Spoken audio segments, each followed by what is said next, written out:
আজ সোমবার হঠাৎই বাংলা বিনোদন জগতে নেমে এলো শোকের ছায়া। প্রয়াত হলেন এক সময়কার বাংলা ছবির জনপ্রিয় অভিনেতা জয় ব্যানার্জি। অঞ্জন চৌধুরী এবং সুখেন দাসের পরিচালনায় একাধিক ছবিতে মুখ্য চরিত্রে অভিনয় করেছেন তিনি।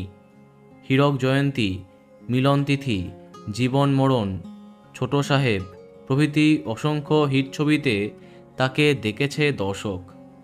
অভিনেত্রী চুমকি চৌধুরীর সঙ্গে তার জুটি আজও বাঙালি দর্শকের মনে উজ্জ্বল। তাদের জুটি খুবই জনপ্রিয় হয় সেই সময়। ইন্ডাস্ট্রিতে তখন শোনা যেত তাদের প্রেমের চর্চা। তথাকথিত সুপারস্টারের তকমা না পেলেও জয় ব্যানার্জি তার সাবলীল অভিনয়ে মানুষকে মুগ্ধ করেছেন। এত সাফল্যের পরেও হঠাৎই ইন্ডাস্ট্রি ছেড়ে দেন তিনি। বছর চারেক রাজনীতির ময়দানে তাকে সবাই দেখেছে। হঠাৎই কী হলো তার সহকারী জানিয়েছেন, সিওপিডির সমস্যায় দীর্ঘদিন কষ্ট পেয়েছেন জয়।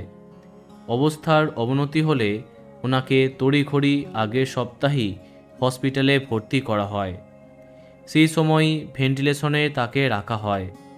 আজ বেলা 11:30টায় ম্যাসিভ হার্ট অ্যাটাকে প্রয়াত হলেন অভিনেতা জয় ব্যানার্জি। বলা বাহুল্য, 62 বছর বয়সে তার প্রয়াণে শোকস্তব্ধ চারিদিক।